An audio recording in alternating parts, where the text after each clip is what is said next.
Hello, and welcome to episode 2 of Shut Up and Listen, where we dedicate this series to the raw, uncut, and unfiltered opinions on life and life choices. We are going to be focusing on blended families, and our special guest KJ from part 1 is back here with us today.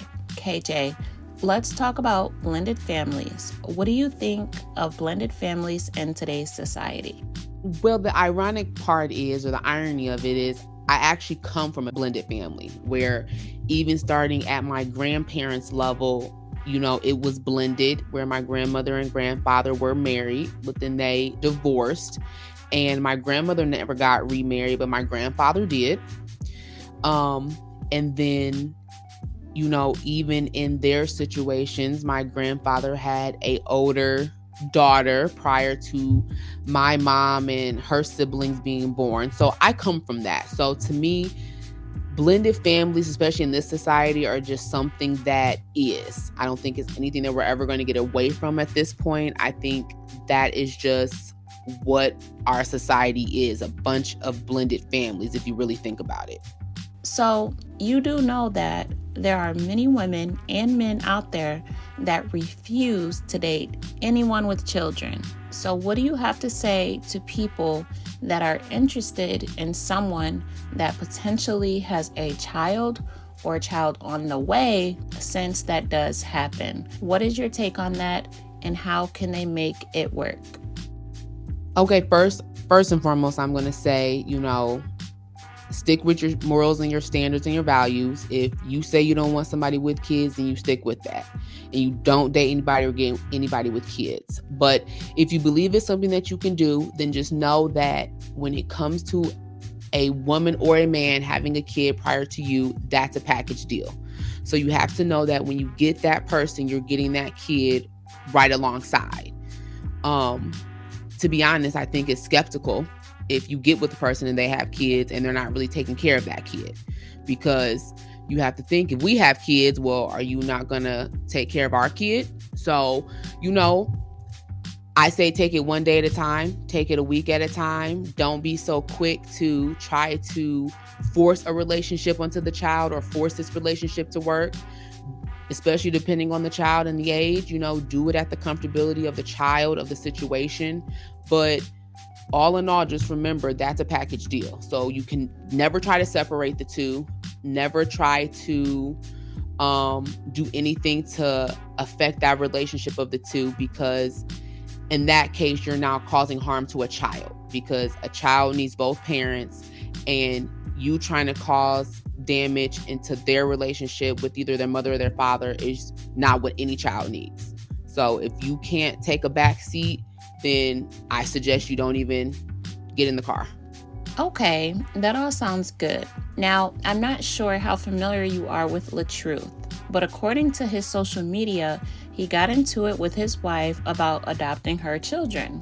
Now, I'm kind of looking at it like, you guys are married, right? So you knew she had kids, she knew you had kids, or whatever the case may be, prior to getting married. So he allegedly does not want to adopt her children. And I kind of find that strange, because if they had a conversation of such prior to marriage, you would in fact have had the discussion. So in this situation, for anyone that may be watching this and is currently going through this and has a spouse that does not intend on adopting their children, what advice do you have for them? What do you have to say for those that are deeply in love going through this? Well, I'm going to say this. First of all, when it comes to crossing that threshold into marriage, to me, the adoption is just a legal formality. You're already, to a point or to an extent, a now bonus parent in that child's life, just based on you saying I do's. Because again, before you said the I do's, these were package deals. The mom and the kids, the dad and the kids, that was a package deal already. Now, like you stated earlier, I would think of something of this magnitude, there would have been a conversation had prior to the I do's as to them agreeing to the adoption taking place. So if this was a conversation that you guys already had, you already agreed upon, not saying you can't change your mind, but then that calls for a conversation to be had. Communication's key. So yes, anyone's entitled to change their mind based on something previously that they said, but you can't expect your partner to automatically know that you changed your mind, or to already automatically be down with you changing your mind if this was already the agreed upon conversation or resolution to you adopting the kids. So at this point, you can't make nobody do what they're going to do. So if he doesn't want to go into the court of law and sign the paperwork to legally adopt the kids, you can't force him to do that. If it was a conversation you had prior to marriage and he's now turning back on what he said he was going to do, he has the right to do so. Could have communicated that better or did better in that, but it's in his right to do that. But ultimately, y'all still married. So if you are in a situation where you're married and he doesn't want to legally adopt, that's just a formality. He still should be taking care of the kids to the point of y'all, you guys in your household, and it shouldn't be a point of contention to where he doesn't want to do anything for the kids, because that's where you're now entering into murky waters. If he just doesn't want to sign that paperwork, then let it be that, because sometimes you have to choose your battles. So is this really a battle worth fighting on just a couple signatures on some paperwork? I definitely agree. The sad part about it is that I couldn't fathom going through that. My husband has an outside daughter, and before I met him, I had outside children as well. I think that would definitely be a means for divorce for me. I'm not gonna lie. Then again, I'm the type of person that I would have done my homework prior. But there are people that don't have the knowledge or someone that they could go and talk to about it. Like, hey, make sure you have these conversations prior to the I do's, right? Because the kids don't go on paper. The kids are not presented on those marriage certificates. It's just you two. So what I want to know from you at the end of it all is, what can balance a blended family? From you growing up in a blended family, for those that have blended families and don't have that American dream of having children together solely amongst each other, what would give that good balance despite negative baby mamas, negative baby daddies, and negative family members? What creates the balance? I would say it starts with you first as a person. And sometimes people don't want to hear that, or it's hard to stomach, or why do I got to be the one to?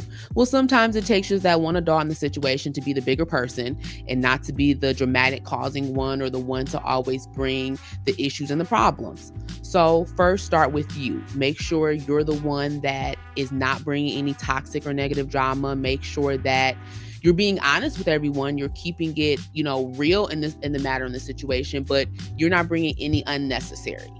And then after that, just, especially with kids involved, try your best to keep the peace. Try your best to keep the kids out of all of the adult mess, because it's not fair to them. It's not worth it to them. And then third, I would say, and this is just a personal thing, whatever your religion is, keep God first, or whatever your religion is, whoever you serve, keep them in the midst, because they'll also help you stay grounded in it and rooted in it, because you can't always control everybody else, but you can control you and your reaction. Perfect. That's beautiful. I like your take on that. I would just add that scheduling is very important. You want to show your children that you are still there for them prior to marriage, and you want to show your extended children that you are there for them as well. Also, your spouse, you can't forget them either. So scheduling is very important, and a lot of people don't take heed of that. You have to make time for each individual in your family. My marriage is definitely blended, and I take time for each of my children, including my stepdaughter, when he can get her. And I also make time for him. Even though he comes last, he still comes first in the same sense. So everyone, if you have a blended family, just make sure you are taking time for each of your children. It is very important. It is very imperative, because each child needs their own time, especially when it comes to school. You may have to help one child more than the next. Another child might need more emotional support, and another child might need more help with their health condition. So just take time to schedule for each one. With that being said, we are going to go ahead and close this episode. Hope you guys enjoy, and please don't forget to support our girl KJ on her channel, This Thing Called Podcast.